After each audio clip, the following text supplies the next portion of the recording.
Do. We good? Hello, welcome back to the Elliot and Jamali Breakfast Show, episode 2. We will be doing more video content. I got an idea for some sketches for us to do. That was an awful fucking intro. That's what the people get, bro. That's what the people are getting. Yeah, B said you had an idea. Right. I don't think people have explored the roadman genre enough. Yeah. So we should start doing sketches in comedy. Yeah. Where we really put on like a accent and be like, yo, bruv, imagine a roadman in this situation. Yeah. So kind of like our voices already. Yeah. But like even more exaggerated. Yeah. And we go buy some Montclairs. Yeah. And then we go like, imagine if you worked in Sainsbury's, but the guy was a roadman. Yeah. And we just be like, yo. Yeah. Put that back on the shelf, bruv. Yeah. I think it's a high flying bit. And make people pay for this. Just make people pay for it. Yeah. We put it on Instagram Reels. And a roadman eats a peach. Yes. That's bare tasty. Tesco's is ops, bruv. Yeah. And we just keep it. We do Did you see the AI roadman sketch? No. Oh, where they had it in Houses of Parliament? That was quite good, actually. Fuck me, AI, man, it's coming. But it's going to, like, I'm watching things, like, people are finding it funny because they're putting out clips of HS Tiki Toki. Like doing like in a dress dancing and stuff. Yeah. And it is amusing, but you go, it's like, it's going to be indistinguishable. It's going to cause so many issues in the future where you're going to think someone's like, I don't understand why no one is stopping this. Mark from Top Secret's calling me. Okay. Do you know what I think as well though, is I'm looking forward to AI being indistinguishable to reality. So when I do something fucked up, I'll be like, oh, fuck, it's AI. What you talking me? You think I did that? Well, have you seen Jamali do that AI video where he took a shit on the street? And AI. So I'm just going to do bad things and then blame AI. Bro, that's going to be so funny. Because there was a court case that happened. Because I thought this, I think like a lot of the jobs that are under threat of AI, things like accountants and lawyers and stuff like that is like a thing that they're quite worried about. Like someone could create like a thing that, you know, say you work in financial law. One of the things is that the lawyers know all of the things and could go through, look through contracts. But if you find an AI that can do it immediately, but these lawyers used AI for a case to defend someone, but the AI just made up cases. So they then presented it to the court and the judge went, none of this stuff ever happened. So now the lawyers are on trial. So the judge was there like, this is not a thing that has ever happened. What I like is that if they weren't real lawyers, and that's how they've been caught out. Wait a second here. Do you know anything of what you're talking about? No. And I would like to go to Sam 1952, v the county. So it was just like making up cases. Yeah, just made up cases as a reference. That's fucking And then funny, like, imagine you found out your lawyer was doing that. Like you just came in and they've just like, they've not got a briefcase or anything. They just pull out their phone and just go on to Chat GPT and be like, oh, I'm only here for a parking ticket. I'm getting the electric chair. Well, it's also like, people see it, because I was talking to someone and they're a smart person and they were talking about AI and I was like, it's kind of fucked. And he was like, well, I heard a podcast and the people on the podcast said we're not fucked. And it's everybody's waiting, and it's sort of how I feel about the environment. I'm waiting to that last day where they're like, dude, we got to stop now. Because now they're being like, in 20 years, I'm like, bruv, they need to come to my house and be like, dude, like Greta needs to come to my yard and go, dude, today. Yeah. But turn your lights off, Jamali. Now. Bro, that like trees it's like the beginning of, the road where he walks outside and that's what you're waiting for. Everything's on fire. Yeah, I'm waiting for that moment where they're like, dude, we got to stop today or we're fucked. Then cool. But it's like, that's the thing with AI. We're pushing it as far as we can, hoping that we'll go as humans. We'll stop when it gets too crazy, and we won't. Well, I kind of subscribe. We ain't stopping. I subscribe to dead internet theory a little bit, which is the theory that the internet will eventually just become obsolete because it will just be a bunch of AIs talking to each other, and everyone will kind of go like, "This is a bit lame." Like, that theory seems too 4chan-y for me. Like, that is kind of all my theories. I know they are. Yeah, I know. Is that I got it? I know. I'm not your friend because I like you as a person. I'm your friend because I felt when I met you, I was like, someone needs to guide this man. Do you know what I mean? Like, I your personality isn't the reason we're friends. Yeah. No, I could see you're such on the edge to be sitting at a university campus on the rooftop with a sniper, ready to shoot. A right wing or left wing. Yeah. Dig your way out of that. Dig your way out of that joke. Political figure. Yeah. No, right wing political. Shooting Charlie Kirk. That could have been you. Oh, bro. You have the essence of a Charlie Kirk shooter for sure. Bro, I wouldn't even think that big. I wouldn't even go like that. That would be like, no, I'd go take out like what would be my political. Because that's the thing with what happened there is like the whole like Groyper movement and stuff, which they think the person was in. Which I don't really know much. Nick Fuentes, like, it's kind of mad, right? I was thinking about this the other day. It's like Nietzsche, it's just everything shit. Yeah, well, the Nazis' favourite philosopher was Nietzsche. A lot of it was based on Nietzsche. Nietzsche's like when you first get into philosophy as like a young man, you're like, yeah.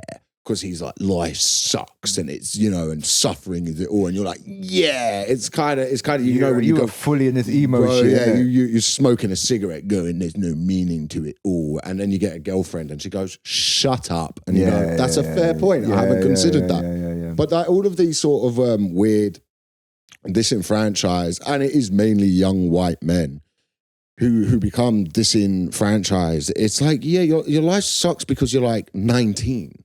Yeah, and life sucks at that age, and the problem is online so much, but it's kind of mad how like, and you've made documentaries about this, like when you've even like, what was it, 10 years ago when you made Hate Thy Neighbor, you went round and met people on crazy fringe groups who are now like the political discourse where like, and this is one of the things that's happened where everyone needs to be able to speak. You've allowed Nazis into the conversation that have normalized the kind of conversation that was, when we said everyone speak, it was a left wing, right wing, conservative v liberal, whereas now it's mad cunts, and they've hijacked the algorithm, so that speech becomes normalized.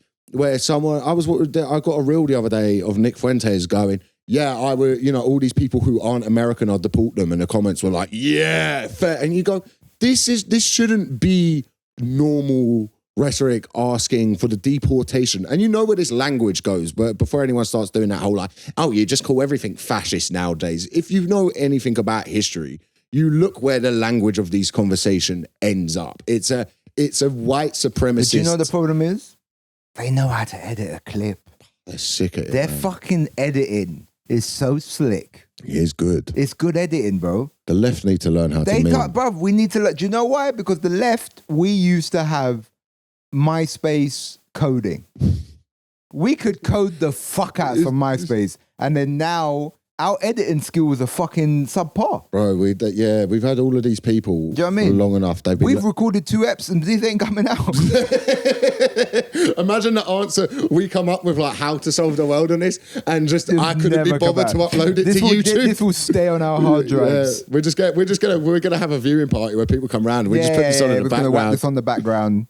But that like whole like when you went to meet all of these people, because you used to like get people go, how dare you platform these people, right? But the thing is, you would also, and I still get emails now, and it's mad the emails I get.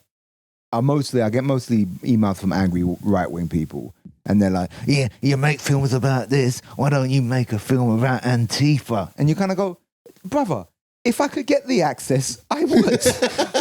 Like, it's people think that I just say, I'm going to make a film, and then the film happens.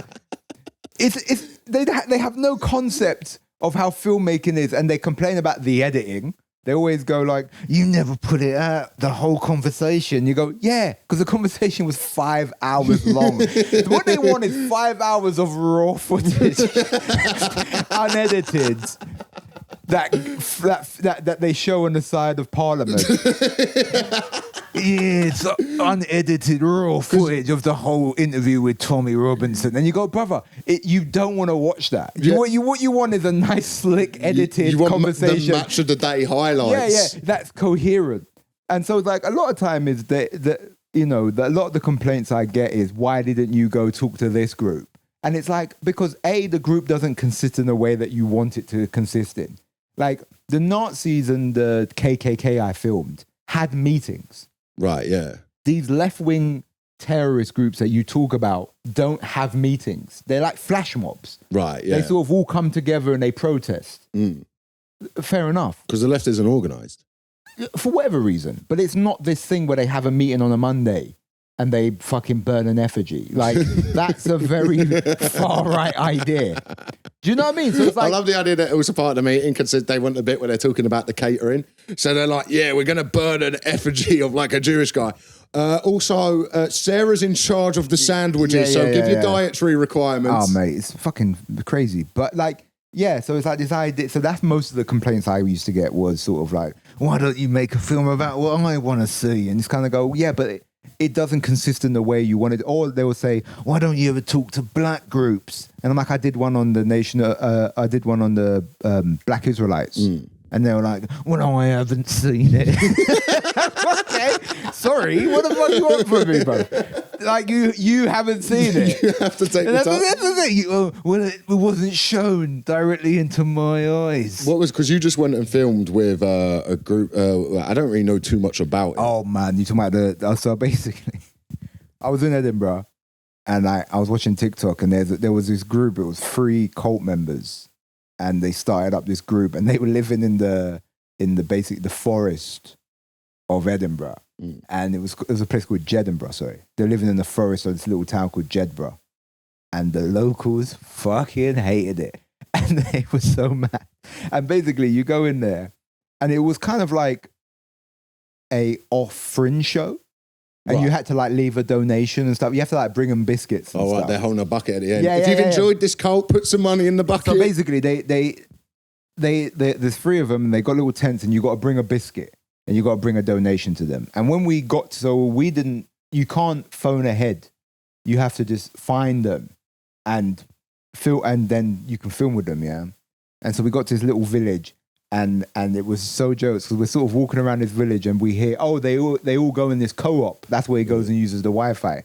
So I go in the co-op and the guy sort of says to me like, we have been instructed by HR to not talk. If you want to find out some information, you have to go to like everyone was just on lockdown. Yeah. And then the guy sort of looks around and goes, yeah, they're here. He comes every day.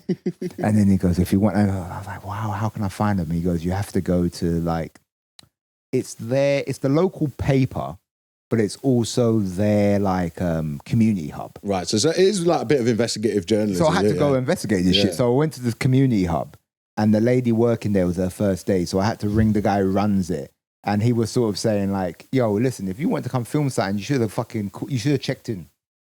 Yeah, you got to check in with me. Yeah, I know what's I know what's going on in this town. Like he's Suge Knight. Yeah. He goes, I know what's going on in this fucking town. You got to check in. So I was like, Bub, can you help me? And he goes, give me 10 minutes and I'll call you back. So we start walking around the pubs and that. And everyone knows who they are, but no one knows where they are. And then this woman walks past and my director's got the camera there and he's put it down. And she goes, she's really talking to my director, like Scottish guy, really nicely. And then when I come, she sort of looks dirty, I'm like, all right, whatever. And then she goes, let me call my mate. She rings her mate and she goes, do you know where those jungle bunnies are? And I'm like, God damn. That's like 80s fucking racism, bruv. Like real hardcore 80s racism. To bring it racism. up, they're in a forest. Yeah. It's not even correct. They're in a forest. Imagine that's what you got annoyed about. Whoa. Get the ecosystem there. Forest. But then she's found where they are. Right. So she's told us, so we've drove there. And we get in there, and we can hear the woman singing, and it was. It's like Midsummer. It was just like an air of creepiness just rolled over my shoulder, innit? And then you sort of get in there, and the guy was sort of laying on the floor, and he goes, "It's the Sabbath. I'm not talking. You got to come back later." So I came back later, and we got about an hour with him. And basically, what he was telling me so it's a guy and 2 women, and one of the women is an American girl. And she's apparently been missing for 5 years. And she's just turned up at this cult. She's just turned up there, just on a mad one. Just having it fucking large. She turned up in this cult. And the guy was basically telling me that he's basically like a prophet and a messiah. And he is the original Highlanders. And basically that's their land. And all of the world is going to have to bow to the nation of Kubala. And Putin shook, and all these is Kubala is the nation that he thinks is called Kubala. Okay. And then and then it was funny because they're all in proper character the whole time, and you know, you have to refer to him as the king, and she's the queen, and she's the bondswoman, Asnet, and it's all this madness. And they're sort of like, she's burning a fire, but she's just burning packets of copper soup. Because they've got no bushcraft technique. Right. They don't know how to survive in the forest. Yeah. Most of us fucking don't. Yeah. The fact that they're using the co-op every day. Yeah. And they're eating food that people bring them.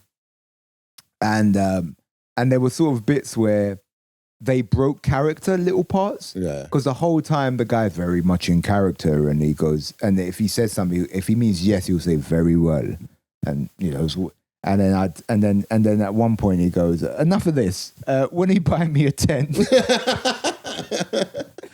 and I go to him, so if I buy you a tent, does the stuff become less sacred? And he goes, maybe. And so basically, so he had a sense of humor about him. Yeah, kind of. Like, it did feel like, I feel like they believed it.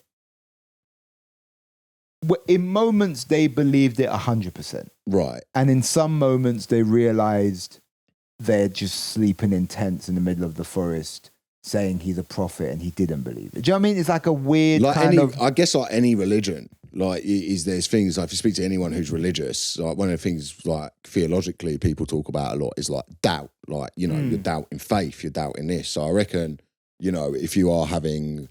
It's harder to keep those moments of faith when you're sleeping in the middle of a forest. Yeah. And you turn up, and the only source of shelter is if you're kind enough to go to Argos and get them a tent. Yeah. You would kind of go, maybe the kingdom of Kabbalah isn't as economically stable as we once thought it was. Yeah, well, they've been kicked out now. I think... Why have they been kicked out? Because I think it was private land or something, but immigration, I think... From what I've gathered, immigration had arrested the because I think the woman must be a British citizen. She wasn't born. She's from like Zimbabwe, I think. But so the man got arrested and the American girl got arrested because I think it was immigration that arrested them. Right. I think he's basically, but apparently he's lodged a thing saying that he can't go back to Ghana because he'll be killed. So he's trying to seek asylum or something. I don't know the incident. I think my answer to this would be, for the laugh, give them Buckingham Palace. Just for a giggle. Just for the to see what. They hardly ever stay in there. Yeah, I know. They're always at there. Where's the one that's Balmoral? They always. Yeah, they got their own yard. Scotland is the one. Yeah, Buckingham Palace is like ceremonial. They hardly ever live in there. Yeah, I think if they were given Buckingham Palace and like there's a whole ceremony, like they do like a royal announcement, and then he comes out on the balcony, and you just get to see all the like people waving British flags. Do you know the riot? Do you know the absolute bloodbath that would cause? Yeah, but how much fun would it be? Yeah, it'll be a laugh, but there's like people go, "You fucking what?" People would lose their fucking mind, bro. Because you've got because there's where I live in Fulton Heath, we've got Black Israelites in Fulton Heath. Oh yeah, but they stand outside Energy Fitness. They're quite big. They're getting quite big here. Oh, well, good on them.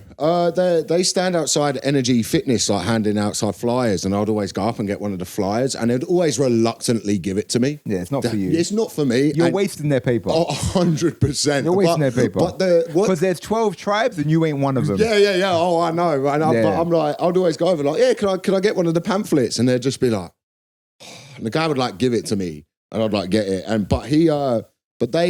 There's like, it's what they say. It's I guess it's like kind of funny to me because they're not really gonna get anywhere. They're not in like, it's different because what they're saying is like bad about white people, but they're not like the judges. Yeah. They're not like, it's not like they're in the police force. It's not like they're systematic. So it's kind of they just stand on the street corner. Yeah, it's kind of an adorable level of racism to take where you walk past and they're like, the white man's... Like one time I was with my ex, I was on a bus in Brixton and this guy got on it with like a big speaker and was just blaring music. We're just sat in the bus and it was like the nutter on the bus thing, like, you know, we just sat there.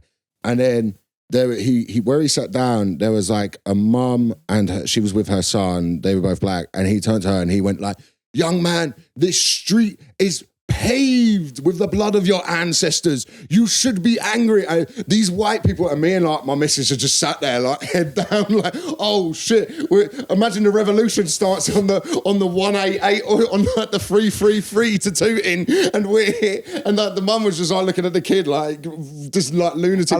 Was she looking at the kid like, you're gonna do something? Yeah. She was just like, he's just coming back from nursery. She can't even count at 5, and you're trying to teach him about like structural racism. And like when he was like, but the blood is people, the street of your eyes, and you just look by, and the street was just like people going into Sainsbury's, just interracial couples everywhere. Yeah. Just people just like having a nice time.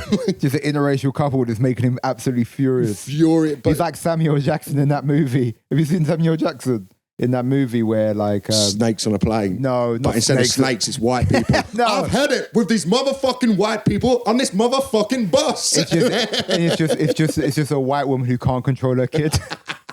It's just a white kid acting up. He's just running around biting people. Yeah. People blow out the window and the kid just flies out of it. Everyone holding onto their seats as this white child just flies out of it. Samuel Jackson is driving the bus. Oh, but there's like always, but that's what, like, I think that's the thing with a city. Like when people go, London isn't safe or wherever isn't safe, and like part of it's down to content creators, where there's this thing where they go film and the algorithm takes it and pushes this narrative that people want of like London isn't safe. Man, London is fine. Like it's fine. If you walk down the wrong bit, you're gonna have a bad time. So do you know what you do? You don't go down that bit. And it's every major city. Yeah, but don't, you know, when I grew up, like, Peckham was crazy. Like, you didn't go to Peckham. Peckham is absolutely lovely now. The same with bits of Brixton. Like, it's absolutely... Right by Brixton Market is, like, the estate that you're not meant to... It's fine. Like, as long as you're... There was, where my ex used to live in Brixton, there was, like, a stabbing on the estate over the road. And one of our housemates was like, I wonder if we'll be... And I'm like... You're not involved. They're not looking for you. The crack trade. They're not looking for you, Dotty. Yeah. They're not. You're not involved in dealing crack. So I think you're going to be fine. And now, but then she goes, but I am. Just moving heavy weight. 50 grand in cash. Yeah. But I am, Elliot. Yeah, I'm neck deep. Yeah. I'm like, oh shit. There's like, I go upstairs and there's like a whole room, and the house is fine with like white women with plants everywhere. And you go in her room and there's just a guy hitting the pipes. She's just got a bando, but just in her room. It's just a bunch of topless women cracking crack vials. like an American gangster. Yeah. But I am, Elliot. I'm neck deep. We're called the Lash Gang. Bro, it is so funny when there's this like white women crime. There's this woman in comedy at the moment. Yeah, bro. I can't believe it's not being spoken about wider on the circuit. It is hands down watching the story of it unfold. Yeah, I haven't really been keeping up to date. Yeah. Oh, well, I'm deep in it. There was a comedian. I think she went. I'm not going to say her name, but you'd be able to find out easy enough. But she went to Turkey, right? Now, I know this, like, when you go abroad anywhere, it's like, don't fuck with the law, because anywhere, like, that you don't really know how it operates out there. Especially not in Turkey or, you know, Arab countries. Don't mess around out there. They don't play. She got, she went to Zara, got caught stealing clothes, and her thing was she put some clothes in her bag, walked out the shop and forgot to pay for them. And then she was did this whole thing. I got caught. It was just a mistake. And now they've taken my passport and I'm living Midnight Express. And then the Zara released the footage of her just like stealing the clothes. No, that's not. I don't know if that's true. She put the stuff. She went in, put the stuff in her bag, and just walked out. Listen, it's an open case, Tommy. Right. So allegedly, before I blow the turkey. Yeah, it's allegedly. Allegedly. And now she's like stuck out in Turkey and is doing an appeal. And everyone's How long? Say you go to a country, you fuck up, and they keep you there. How long before it stops being a holiday? I reckon the minute you take that first slap in the interrogation. I reckon the minute you ask for a lawyer and someone just slaps you across the face and you go, But the thing is funny is she's like doing an appeal for comedians to like come out and help. And I'm like, how much power do you think I have with like the Turkish legal system. Yeah. Like, what, I'm going to do a benefit at top secret, and then as if Erdogan's going to be moved to. I sold 80 tickets upstairs at top secret for you, and then he was going to go, we need a presidential pardon. I don't know, man. It's all mad. But like when you go abroad, it's like British people go abroad to Thailand and they go, oh yeah, I tried to like bring a bag of cocaine with me. Mad. And you're like, don't do that over there. Mad. I don't jaywalk. What, in America? But no. Any country. The police out there are mental. I remember one time I was in America, this is years ago, and I was with a girl that I was seeing at the time, and I say seeing, we briefly dated, but she was in a Walmart, and she was just like shoplifting and like eating the food. And I said to her, like, I know this is fun. Yeah. And I know I will get kicked out. Oh, yeah. They will kick me out of the country. Oh, my God. Like, you can't just be doing this. And if you have the money. Bruv, Jamali, if you got killed by the American police because a woman you were with was shoplifting, I say I would be... But you'd bend the knee for me. Well, my knees aren't what they used to be, but Piece of shit. Piece of shit. I'm not getting booed. I'm not getting booed at the football for you. I would want you to shut down Hyde Park. I would expect you to shut down Hyde Park. But I would want you to be like, who's those fucking eco people everyone hated? Oh, Just Stop Oil. Yeah, I want you to be like Just Stop Oil and stand on top of the tube while working class people are trying to get to work. I'm getting dragged off the tube and beaten. They just drag them by their legs. Straight, bro. That was middle. Bro. That was woke middle class people not understanding. Do not fuck with rush hour. No. What people don't understand is, you do not fuck with people trying to get home from... There's two things you don't fuck with. Trying to get to work and getting home from work. They don't fuck with them. Bro. And they were like, people, get off the fucking chair. And they dragged people... And he was trying to hold up. And he was like, his skin scraping. But they all started laying into it. It was like... you ever see people like in like... You know, when like a government collapses and like the last chopper's just left and one guy's left there and they finally get to him. Fucking hell. But I would, you'd want me outside the American embassy. I'd want you there, bro. What country would you most prefer to get like your passport taken away and they're like, you're just here now for a bit? Well, I guess you're pissed because you can't work, you can't do fuck all. I don't know, if it was somewhere, it would like somewhere with a bit of infrastructure. Yeah. I could handle. America would be bad. I wouldn't mind like Canada. I wouldn't mind like a little holiday. Like you see somewhere that has a beach. So I'm still out. I'm like not in the prison system. You're not remand. You're just sort of all the Seychelles.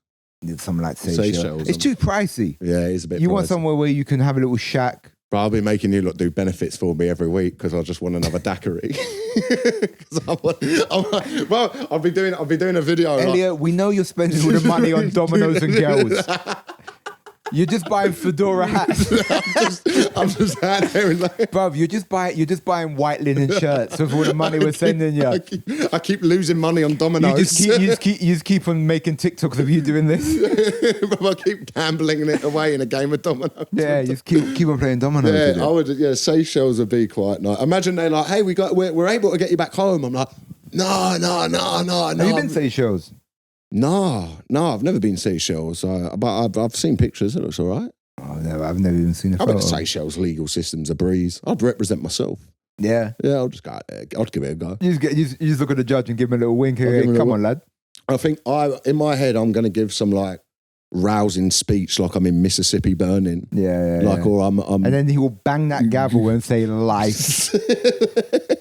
They bring back some old law where I'm like I'll do it in a country and they'll end up burying me up to my neck in sand and then letting fire ants eat me. Hung, drawn and quartered. One of them old school ones. But I would do so bad as a lawyer in this country. They'll bring back hanging. They'll do like I'd be publicly executed. The judge would just be like this, banging his gavel and say, bruv, get this man away from me. There's a painting of me up in a tower like Thomas More refusing to convert to Protestant and just But I don't know. I think if you go, I don't think you should be left in Turkey because you stole some clothes. Like, obviously, it's a sad situation, but also don't mess around in foreign countries. Like, it's not the UK.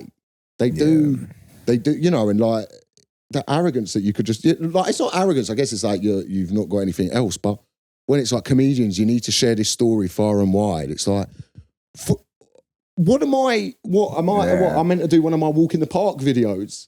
Yeah, I think you should. When I'm walking around. What I like about Elliot and love doing, why I'm looking forward to this journey of a podcast, is no matter what, Elliot will keep his teeth into a story. Bro, yeah, 100%. Elliot is going to keep his teeth in I'm raising awareness, bro. I'm raising awareness. Free the man them. Free the comedian them. Yeah, I said free one of my friends on Frankie Boyle once. Really? And he said he saw it in prison. Oh, that must have been nice. What did he go to prison for? No, I don't know. Oh, well, nah. Cheeky stuff. Cheeky stuff. Just a little cheeky boy, isn't it? But I don't think I've got any friends who've been to prison. No? No, I don't believe so. I've got, no. None of your Croydon scallywags? No, none of mine. No, I wasn't really pals with anyone who was doing... The friends I had who were doing stuff, I became friends with them because I used to play RuneScape. So you played RuneScape? Yeah. What's RuneScape? RuneScape is kind of like a World of Warcraft game. And I was... you was deep in the PC gaming? It was PC, but I wasn't deep in PC gaming. It was like you connected to the servers and stuff. It wasn't... I didn't like build up a computer. But yeah, I used to play RuneScape.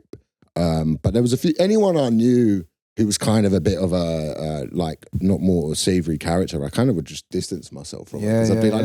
The thing with a lot of people like that, they kind of like, they haven't got much, so the only people they can take from is people they know. Like a lot of the time you find with a lot of people, like if you ever look at people who are a bit like scallywaggy and fuck people over, the only people they have to fuck over are their mates. So like I had a guy like who would steal stuff and he'd just rob the bike from his pal one time, and it was like, well, fuck him. There was one dude we used to know and he just loved nicking. Yeah, I saw him nick bread. Shoplifting's a bit of fun. Like self-service, if I'm going into M&S, I'm taking a quass. There was a guy I knew. The gall of me to say that after I've just ridiculed someone for stealing. There was a guy. You deserve to be in prison. I'm like, I'll do it myself. There was a guy I knew, and he got caught shoplifting when he was in high school, and they called the police. And for him to get out of trouble, he said a gang made me do it. And he just said a gang made me do it, and the police were like, "Oh man, yeah, this is terrible," and he got away with it. What they made this Twix syndicate they're running. Yeah, this gang was saying you have to go shoplifting. What a lame gang where the initiation. There is no gang like that where a gang makes you go shoplifting. Yeah, do you remember when like the gangs used to make people stab each other to get in, and now they're like, all right, we've gone a bit far. So go. Bro, I used to steal from Esso near me. There was What's Esso? It was like a garage. Esso garage, yeah. When I was like 10. I like the petrol station. Yeah, I went in there one time. I was about to steal something. The shopkeeper came out and was dragging me to the back, and I was trying to break free, and he slapped me across the face. Like, slapped what would you steal? I used to just go in there and steal like Kit Kats and stuff. Yeah. I was like a little fat kid, I was feeding my addiction. Smack your little face, your little pudgy face. Yeah, and then my mum, I went home in tears, and my mum took me to the police, and the police were like, "Were you shoplifting?" And I was like, "No," and then they were just, this is just a waste of everyone's time. So he's got the man locked up. No, nothing happened. Like no one. It was like, and your mum made you go for the feds. Well, my mum was like, "You were clearly stealing." So why'd she still make you go feds? Because she was teaching me a lesson. Was your mum the type of lady where if you got caught stealing, she would turn you into the police? Would your mum turn you into the police? No, no, my mum wouldn't turn me into the police for stealing a Kit Kat, but she would. I think if I was up to something a bit. Like my mum. If I was like drug dealing, even my mum wouldn't like. My mum hates the police. I feel like because of like the miners' strike and stuff. Yeah, my mum wouldn't turn me in, but she's too extra. So what she would do if I was like nearly going to get done for shoplifting, she'd make me run out of the country. Do you know what I mean? My mum would make me, she would make me like of a Volkswagen. Yeah. She'd make me like go on the run. I'd be living in Egypt. Everyone's like, you just have to pay 10 quid. Yeah. You just like, it's just a slap on the wrist. Yeah. You're out there, you're living in a mountain. Yeah, she made me go on the run. I don't think I could go on the run. No, bro, I'd be so bad at it. I think once you get out of England, because the thing is we're an island, so you're kind of fucked. Yeah, you've got to go Scotland and back. But if is that your idea a bit? The feds don't go this far, and you've just gone to Inverness. You have to go to the Highlands. But I think once you hit mainland Europe, you're fucking living. You go to like Moldova. They've got Interpol. They ain't coming Moldova. They've got Interpol. Interpol don't go Moldova. Right? What are you basing this on? So like, if I worked for Interpol and they were like, we think he's in Moldova, I'd just shrug. So your basis this on your laziness if you work somewhere. I would just shrug and be like, I am fucking going to Moldova. You don't have to go get him. The police there get him. You get arrested there and then they send you back. Oh, then you're fucked. You're fucked. You better run to a past place like Yugoslavia. You got to build a time machine and go to Yugoslavia. Yeah, you're fucked then, because that's how they got that guy. There was a guy who stabbed a dude to death like over nothing. He went on a run for a few years. I think they arrested him in like Serbia. Like they got him in Serbia as well. I've been to Serbia. Yeah, what's Serbia like? Yeah. Interesting. Yeah, that's the most nationalistic. I saw a bear. Sorry, I saw a bear. Where? Or just wandering around? Well, we were driving and we was in like the forest and I saw like a bear run across. Do you know what's really interesting is their blocks, like because they obviously was communist, isn't it? So they have like these big government houses. Yeah, brutalist. Bro, they're fucking huge, man. Yeah. And I remember I was with some people and we was in like one of them old blocks and we were trying to get to the roof and the lift got stuck. And there was like bare of us in this lift. And none of us live in this block. Yeah. As well. None of us lived there. And we were trying to, and so like they had to call the police and the people would come in. It was fucking. How long were you in there for? Shit. It was like a little box too. We was in there for like an hour. Oh, being stuck in a lift in Serbia. It was sort of like one where it was halfway as well. So you didn't want to quickly try and jump out. Yeah, in case it, It's fucking hard. You were doing a pod with half a guy. Oh my God, right. If you got killed by the American police or you got cut in a lift. If you got cut in half by a Serbian lift, I might go outside the embassy for that. What you protesting? Sort your lifts out. Sort them out. We need lift reform. Elliot's in the House of Parliament saying this country that's not ours need lift reform. You go, no. There was 10 of them in a 2-people lift. Like, what the fuck do you think was going to happen, you fucking idiot? We need lift reform in Serbia. We need lift reform in Serbia. I'll be running on that campaign. No, so you're going to try and be the president of Serbia? I'll become president of Serbia. My first thing, lift reform. Second thing, we're taking back Croatia as well. That'll be my two things. I saw something. You ever seen something when you ever seen someone who has pure charisma? Yes. And I tell you, I saw it in Serbia. I saw this little kid and he had pure charisma, yeah. So basically we're outside this bar and it's sort of like, like the Travelers, the Romanian gypsies. I think it's Travelers, but Romani Travelers. Yeah. And, and sometimes they'll have like the kids, they'll be asking for money and stuff, right? And there was 3 kids and it's sort of like, they had the older one and 2 younger ones. And the people I was with were smoking a joint. And they were asking for the joint. And they're like, bruv, you're a fucking kid, we're not giving you the joint. And the little kid took my friend aside and he put his arm around him and goes, listen, I don't want to say nothing in front of everyone else, but like I'm really sick and I need the oil from the weed. But the fact that he said, listen, I don't want to say it loudly in front of everyone else. He's like 6. He goes, just don't blow up my spot. But listen, I've got a real problem, yeah. And the weed oil. I've got glaucoma. Yeah, he's like, the weed oil helps me. Yeah. But it was the funniest thing. But it was the way he took him to the side and put his arm around and said, listen, don't blow up the spot. Because you've travelled all over like Europe. I haven't really. Yeah, I've been around. Yeah, I've never been to. You've been Hungary? I've been in Budapest, but that was for Sziget Festival, which was sick. Like that was class. Budapest is a great city. Like ain't that book by a Teletubby? Yeah. They books it. Yeah. And then I went and did a gig for them at the Sziget Festival, and they were the funniest thing happened. I was on stage, and the sound system wasn't great. Like it was a festival gig, and this like shirtless, like tattooed up, like imagine like a guy from one of those Eastern blocks you do not want walking towards you. Look, terrifying. Like he looks like an assassin in a Vin Diesel film. 100% walks like that. Walks up to the stage and starts pointing at me. And I shit it. I'm like, you all right, mate? And he goes, you must speak louder, brother, so I can hear your art. And the room's like, yeah. And he walked off and I went, is this all right? And I was doing a bit like, bro, you know you think you're tough? And then one like Eastern European man comes towards you and you lose it. But it was such a cool festival. But Budapest was sick. I went and had a goulash, the food there. Like a soup. Yeah, it was nice, man. That's a fun I've been place. around, man. I've been in Lithuania. I remember I went to Lithuania. All of like, everyone kept on asking me, am I a basketball player? Everyone, are you a basketball player? You're a basketball player. And to the point where I was like, why the fuck everyone ask me for? The only other black and brown people were like 6'8". Right. Because basketball is their national sport. Yeah. So they get all the guys who never went NBA. Same with Serbia and stuff. If you're just brown and over 6 foot, they just assume you play basketball. But like everyone was just like, basketball player. Oh, so is that racist, or is that only interaction with like black and brown people is just, well, they're here because they play for the basketball team? Do you know what? We'll say a bit of both because we don't know. Yeah, fair enough. For a bants, a bit of both.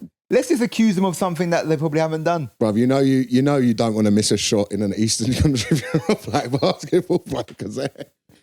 I've been to like football games in Eastern Europe and it's fucking, they've like the flares. I remember I went to one in Ukraine and it was the Nazi football hooligans. Yeah. And they have their own stand and they were like Sig Hailing and they'll fist fighting and lighting fireworks, and everyone else in the stadium doesn't even look. Like they're so used to them doing it that no one even like notices them. That must be because I watched a really good Popular Front documentary on Arsenal Kiev, which are a left-wing football hooligan team. But because they're the only left-wing like football hooligans, they're left-wing hooligans, they're nails because all the other fascist groups wants to beat them up. So all the other fascist groups had to come together and be like, listen, we got to do something about these like with these like liberals because they're absolutely just nails. But they've had to team up with like the fascists to fight Putin. So they're like the bigger threat to our country at the minute, even though we all politically disagree with each other, is we're being invaded by like, so it's like kind of funny because like the whole of the Russian propaganda was we're denazifying Ukraine. But the people that some of them they're fighting because there's like Azov battalion and stuff. Which I filmed with them. Yeah. You filmed with them before. Yeah, before everyone else. Yeah, before it was getting all crazy. What were they like? There was a big language barrier. Right. So it's hard for me to give you a definition of their character past the fact they were fascists and Nazis. But I remember one time there was a guy and he like basically it was summertime, so they all had their shirts off. And I said to them, I said, are you, he, under there it had white pride on his biceps. Yeah. And I said, what's that tattoo say? And he goes, white pride. And I go, are you a Nazi? And then the other guy said, bear coyly. He went, really coy. He went, maybe. And I said, you a Nazi? And he went, maybe. Camp Nazis. Yeah. It was really funny. Sort of like, and he was sort of like hiding at the crack of the door. And he was sort of, you could only see half his face. He went, maybe. Maybe I'm a camp Nazi. Must be one of the funny. Yeah. I mean, let's not put the word Nazi and camp in the same sentence because that does bring up that's not what that's not the camp. Connotation. It's not the camp you're associated. You imagine that you were like Nazi camps. Oh, what are they? Yeah. Oh, they were doing what? Yeah. No, they because I watched like a lot of documentaries on like about that whole. Would you want to go Ukraine? I mean, I've got a documentary coming out about some stuff about like slap fighting. Oh, you got the slap fighting doc coming out. I don't know if I would have the skills as a presenter that you have to maybe engross myself in that, because it is hard when you make a doc because you're kind of a bystander, but you weirdly you become pals with all the people, so it makes you quite hard to sometimes do a bit of journalism where you're like, right, I've got to remember to ask the questions the audience at home need to be educated on and we'll have to ask this. But by me asking these questions, I can cause a bit of offense and pushback. which I and you don't want to ruin the friendship. I like being so odd guy over there. I'm like, this Nazi gave me a beer, man. He's all right. I don't need to. Yeah, I like Elliot. That's a running theme with Elliot, having been your friend for nearly 10 years. Is no matter what anyone ever does to you, as long as they buy you a pint, Elliot's forgiveness of that person will be like, no, he's all right. He bought me a pint. He bought me a beer, man. Yeah. Elliot, man, you're too cheap, mate. Pints are expensive these days. To be fair, bro. Pints have gone up. But cost of living. I'd go over there. I would want to know what the film I'm making is. I feel like all the films in that area that you've done on it, that Popular Front have done on it, are kind of like good enough that I don't know I'd be going over there saying anything new. I get you. Like, I don't know if I would be saying something. I would like to do something on emerging football hooliganism in this country and like the right wing. Because football hooliganism in this country is quite interesting at the minute because it's a bunch of people who go down to football to fight and commit crime, but then go like, these people coming over here, they've no respect. And you're like, but well, you go into football and causing chaos to people who just want to go watch a game of football is also disrespect. Is hooliganism still around? Yeah. It's a football hooliganism comes big in this country when there's huge amounts of wealth inequality. So if you look at like the 70s and 80s under a Thatcherite government, and Thatcher really clamped down hard on the football hooligans. He shut them in prison and shit. Yeah. She was good. They were giving out mad sentences. In fact, some against the law. Some of the people then sued the government because the sentences they were getting like ended up not being justified. So football hooliganism happens in this country, kind of like anything when right-wing stuff happens, is because a mass, usually, well, in this country, white men in this country don't feel they've got any worthwhile thing going on. So then they resort to having a thing that makes them feel emboldened that coincides with the nationalistic tendencies that there is in being proud of your football team. So you then go out and commit football violence. But also, weirdly, they're like friends. Bro, you've got to watch, there's this one documentary, on football hooligans. There was a journalist called McIntyre. Oh, when he goes undercover. Goes undercover. It is the dumbest. Everyone in this documentary is an idiot. From the people making it, from the people in it. Because he got like the tattoo of the team. Yeah. So the beginning of the documentary is him having to learn the history of Chelsea, and then he gets a tattoo of Chelsea. Did no one question why an Irish guy is a supporter of Chelsea? I don't know if he's Irish. Scottish or Irish? I don't know. He's in the documentary. This is what I mean. Like we need to. I'm going to look it up. Keep on talking. The documentary is he meets a guy called Jason Mariner, who's one of the heads of the Chelsea Headhunters, who were an infamous football firm. There was a guy in it called Nightmare, who he's really the documentary is he's trying to like go after Nightmare. He doesn't, so he goes after Jason Mariner. Jason Mariner, a member of Combat, he was like involved with Combat 18, very far right group. He, one of the heads of Chelsea Headhunters, he'd like Sieg Heils at one of the games. It's a mad documentary because as bad as Jason Mariner is, he comes across slightly charismatic in it. So you can kind of see... He's from Dublin. Is he? Yeah. Right, yeah, but there would be a Chelsea, but this section of Chelsea, to just explain to people, they've got, they're like connected to Rangers, they're very loyal. They're very loyalist. They're very like loyalist British, they're like proud British. And the documentary is just kind of a bunch of guys who've got nothing going on in their life being extremely violent. That's really what's happening in the documentary. They're sad, they haven't got anything going on. They go to the football, and for a game a week or one time a week, they're heroes of the terrace, right? And they're loved in this because that's all people are really looking for, is to be loved by a group. But the documentary, there's this great moment in it where Jason Mariner has to go this different way to go to this Copenhagen game because he doesn't want to fly into Copenhagen because he's banned from going to the games, I believe.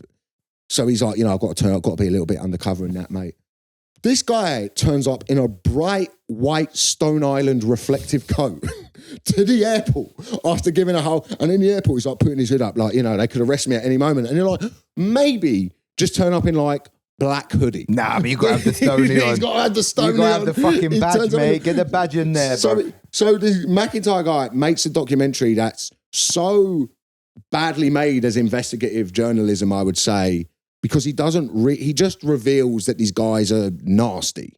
He doesn't read, but they're just losers, and it's like they clamp down on football hooliganism. But it's so like sold in a way of, and here they are at Copenhagen causing violence, and he just holds up a banner like we're saying. He's just obviously a fucking not nice bloke. Talking about football hooliganism, for some reason, when I was about, it's when he gets the Chelsea tattoo. That's when I was like, what are you doing? But when I was in my teenage years, everyone would buy me books, and they were biographies of football hooligans. It's mad, and I don't know why they bought me them books. It would be like the Dorman story. There was one I had. It was called Watch My Back. Oh right. The best that I used to love all those. Like I used to read like all these the gangster biographies. There's one. Do you remember? Did you ever see the documentary? Was it Michael McIntyre? It might have been Donald McIntyre. Michael McIntyre. No. Yeah, Michael McIntyre. Hello, what's going on over here? We got Crips and Bloods. Yeah. You know what it's like when you throw up a gang sign and then the ops start shooting at you. You know what it's like. You actually know about impression. That's I've got a good McIntyre. That was a good McIntyre impression. No, it was I think you've done it, but he called him. You know, in your man drawing, you've got to have your gun, and because at any moment the ops could turn up. Yeah. Well, there's always a couple plasters in there for no reason. A couple plasters next to the Uzi. Yeah, that's a very fast actually. That's a cracking bit that. Thanks for jumping on it. Because I can't do impressions. All right, yeah. So for me to jump on that bit is like listen. That bit would be so clippable if I could. If I could react. I just have no reaction for it. I was like, yeah, no, it's funny. We'll chop that down. That'll be good for the Patreon. It's a documentary called Brian Cockrell, and he used to call himself the tax man. And he was like this big bodybuilder, and he would tax all the drug dealers in Middlesbrough. Right. And he wrote this book, and I wish I'm going to have to find you this book, And basically, it's just, he all he talks about is all the fights he had and how he's so undefeatable. And it's just like, no one can beat me. I'm so fucking strong. And then the whole book is like, I'm so undefeatable. No one can take me out. I lost this one fight, but I'm unbeatable. And he literally writes about a fight he lost. And then the next page is literally him saying, I've never been beaten. But I love it's fucking insane. That's why I love listening to the James English podcast, Because Jason Mariner goes on that podcast, the guy from that McIntyre documentary. And again, like I said, I don't think he's a nice human being. But when you listen to him, you understand he's got a level of charisma to him that is endearing. That is like the way he talks. And and the way he talks is like, he's actually not like that. He's like, mate, of course, if you play the game, you're going to lose. He talks like, but sometimes you get people on these football hooligan podcasts. And James English, like, he's not like a great interviewer. He just follows a basic structure, but he lets people speak. And he'll just go, so I always like to bring it back to your childhood. And this gangster will always be like, you know what, mate, it wasn't too bad and that, like, it was all right. And then they'll tell this, like, story of, and we went down there and we kicked their head in and took all of their stuff. And then they'll always go, but what's going on with these boats, mate? We don't know what crime we're bringing into the country. You're like, you've just spent an hour and a half talking about a multitude of crimes you had. And they'll always be like, mate, the police in this country, they're fucking barbaric. The politicians, they're the real criminal. So anyway, I've tied him up and I'm burning him with an iron. But anyway, we've got these people, mate, they're milling about in parks. But they said, I would love like, Jason, what's his name? James English, if he was to like, that you could do anything on that podcast. Like, he could be interviewing Darth Vader, bruv. And Darth Vader would be on there like, let's have it right, James, on the ice planet of Hoth. He's just fucking... But it's so watchable, all these guys who do all these crimes. And then it just always ends with, and that's what I stand with Farage. It's a weird thing to end on a political alliance on it, isn't it? Well, it's weird, these criminal masterminds who like, it comes like this entity where they do book tours and it comes this corporate business. It kind of died out. I mean, that generation of guy, that sort of Dave Courtney generation. Cass Pennant. Yeah, you don't really get them no more, man. Well, I think there's probably a great... They were like the celebrity criminal. Celebrity gangster for a while. That was a big thing in the 90s. Well, you get it a little bit. I got invited to a quite show busy thing once at Selfridges when I sort of like started. For the jackets? Yeah. And it was cool. Everyone was cool. And I turned up and it was me. I bumped into another comedian I knew who was there and we were just having like a drink. We had a really nice time. But it is full of like gangsters or wannabe. I don't know how like level they are, but it's full of like people who are like, they turn out and like imitate this like gangstery sort of attitude. You see it a lot at fights as well. If you ever go to MMA fights or boxing fights, me and my coach were talking about this, about how like the crowd will be full of like these sort of like cardboard gangsters. Well, I don't know about card, but they used to be. The word used to be faces. Yes, yeah. He's a face. He's a face. Yeah. And then you'd have like, but it's funny because you'll have then also like, because it's fighting, you'll have like these devout Muslim people come to watch their boy. Yeah. Then you'll have like Albanians who come to watch their. I've never been to an MMA fight. They just go on When too long. when you're doing your MMA I fight, ain't fighting MMA ever again, man. But when you gonna do your one? Bro, I would. I don't know if I'd ever do That's one. going to be on the Patreon. Well, Elliot does bare knuckle Eastern European boxing. Send me into one of those like football hooligan, like no rules thing, and I'm just getting. All we're going to do is we're going to blindfold you. It's going to be like a fun Mr. Beast challenge, and then it's like Elliot's going to do a 2-on-1 fight. Right, Elliot's fighting for the rush, and if he doesn't fight, he gets killed by the Russian mob. Yeah, from the Azov battalion have 50 grand riding on me. Yeah, man. There's they just genuinely MMA events, because there's so many amateur fights. There'll be like 16 amateur fights, and it will say start at 6. It's kind of like it's not open micy, but I've been to events that are like it's very similar to comedy. You know, when you first start comedy and people think you're doing some big but really you're going to what Lions Den. Yeah. So when you do Interclub, it is kind of ran like an open mic night. Like someone will just come in and go, one of the fighters doesn't turn up, you're in. Like, and you'll just go it like it's just, and you get this big and talk. you're punching each other in the head. Yeah, you get this big talk on safety beforehand, and then you very quickly realise the ref who's got CTE isn't going to follow any of the safety briefing he's just given. Do you finish? You didn't lose the fight, did you? No, I got poked in the eye. It got stopped. So did he get disqualified? No, because it was only an interclub, so it was a non-decision. You could win it. You could win it through a submission, but I got hit the hardest I ever got hit, and then he eye poked me, which was fucking agony, man. Like. Where I was seeing double, so when the medic came in, I was like, I've had it a couple of times I had it in a jiu-jitsu tournament once where a guy headbutted me twice, proper like headbutted me, and one is like, all right, but he headbutted me again and the ref stopped it, and I was looking at the ref like, it's a DQ, but you kind of, if you're fighting, you can't go, it's a disqualification. I would. Let me talk to your manager. Let me talk to the board, please. But the refs are at these competitions are usually people who are only reffing so they can enter the tournament for free, because you pay like 50 quid to enter.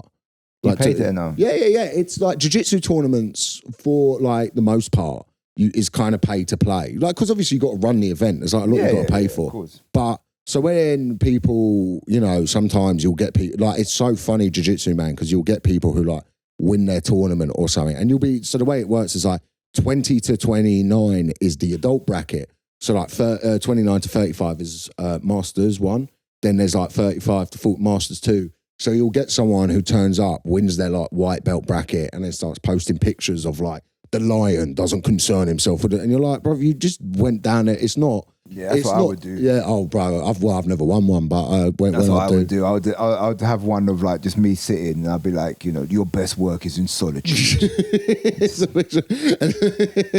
I'd be doing all of that. But they're never. Yeah, they're like once you sort of like get like real like actual MMA fighters. I think what I'd do is I'd enter, not win, and just buy myself a medal and tell everyone I did. Yeah, but people do. My Facebook picture is a picture of me coming third in the first tournament I competed in, and I won third because they couldn't be bothered to have a third place. I kind of like that stolen valor. Like I see them videos on YouTube where it's like a guy, he hasn't earned a black belt, but he says he's a black belt, and then he wears it to like a class. Oh, and they fuck him up. Yeah, that's bad I form. think that guy fucking rocks. Bro, I'm literally doing stolen valor. Like I'm doing the equivalent of saying that I fought in Hellman's province. Yeah, when I did not at all. Good for him. Like I'm like someone, like someone says I was in the army, and they like make out, and then you find out what they did, and they were like, well, I was the chef.